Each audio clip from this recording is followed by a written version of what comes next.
इस लड़ाई में जो मेन भागीदार है ना वो यूएसए है। यूएसए का ऐसा मामा शकुनी है जो हर तरीके से मजा लेता है। यूएसए की जो जीडीपी है, यूएसए का जो डंका है वो उसके हथियारों पर है। अब आप बोलोगे सर कैसे? वो हर जगह हथियार सप्लाई करता है। इजराइल लड़ रहा है, हथियार यहां भी सप्लाई कर रहा है। हमास लड़ रहा है, जिसको आतंकवादी संगठन बोलते हैं।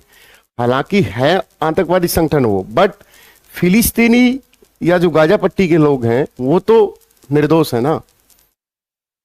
तो और दूसरी बात, यहां में देखो, यूएसए के पास 5,550 बम, रूस के पास 6,265 बम है, चाइना के पास 350, भारत के पास 56, इजराइल के पास 90, ब्रिटेन के पास इतने।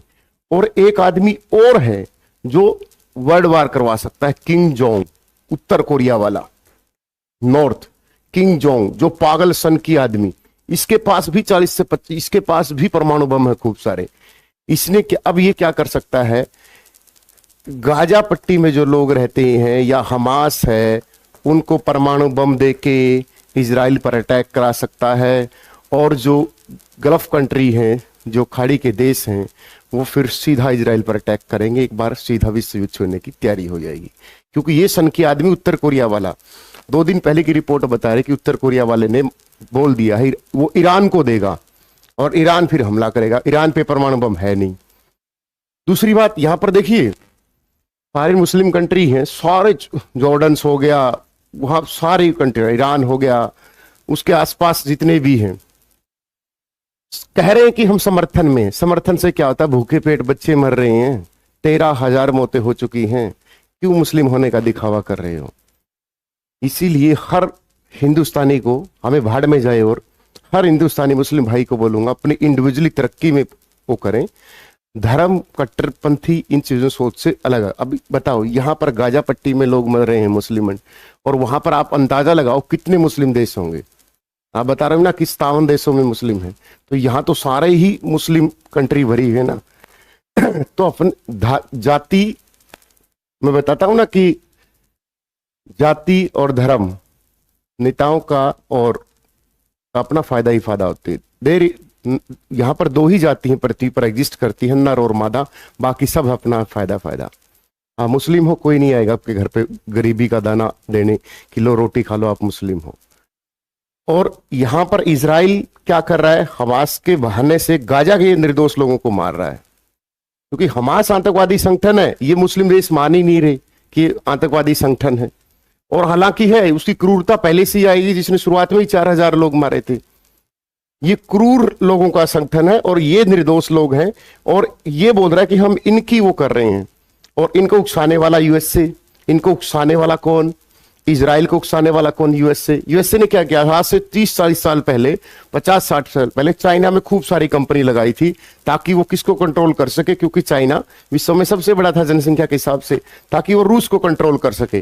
फिर क्या किया? चाइना खुद विकसित हो गया और यूएसए को ही आंखें दिखाने लगा। फिर क्या किया? धीरे धीरे यूएसए का रुख कहां हो गया? भारत की तरफ हो गया, कि भाई भारत का दबदबा बढ़ाने लगा ताकि चाइना कंट्रोल में रहे। क्योंकि रूस की और यूएसए की कभी नहीं बनती, ठीक है। अब हमास के लोगों को भी हथियार कौन सप्लाई कर रहा है? यूएसए सप्लाई कर रहा है। इजराइल को भी हथियार कौन सप्लाई कर रहा है? यूएसए कर रहा है। अफगानिस्तान ये क्या करता है? जो भी देश इसके खिलाफ होता है, 1948 में जब हुआ, ये बीच में रख दिया जानबूझ के, ताकि विवाद होता रहे और हम हथियार बेचते रहें। किसी भी लड़ाई में, विश्व के किसी भी कोने में दो गुट लड़ रहे होंगे, तो ध्यान रखना, एक गुट में तो यूएसए से हथियारों की सप्लाई होगी ही होगी। और वो क्या करता है? अब आएगा 10 अंतर्राष्ट्रीय मानवता दिवस, कमेंट सेक्शन में बताना कब है अंतर्राष्ट्रीय मानवाधिकार। समझ रहे हो ना?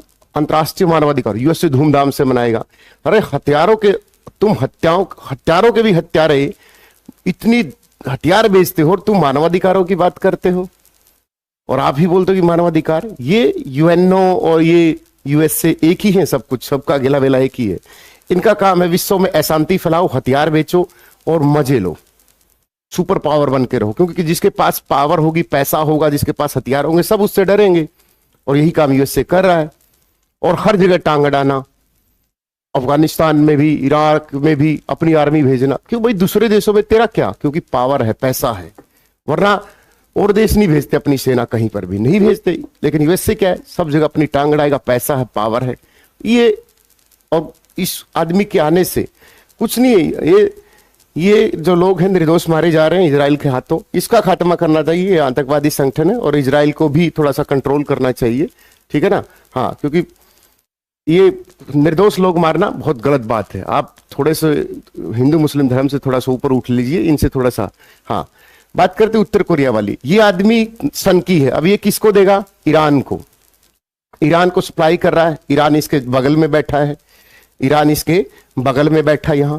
ये क्या करेगा? अब इसको सप्लाई करेगा हमास से। लेकिन ये इसके पास आयरन डोम है, छोटे मोटों को तो कंट्रोल कर लेता है। आयरन डोम, आयरन डोम होता है कि हवा में ही उसको खत्म कर देना। लेकिन इस वाले तो साले, इस ये सन की आदमी, पागल देखा हुआ किंग जोंग, मोटू सा गोलू सा, वो सन की है। और वो गोलू है ने जब बम, गोलू जहां आ गया तो समझ लो तीसरे विश्व युद्ध का खतरा आ गया। ये गोलू बहुत भयंकर आदमी है, ठीक है ना। हाँ, चलो आगे इसी की स्लिट में डिस्कस करते हैं।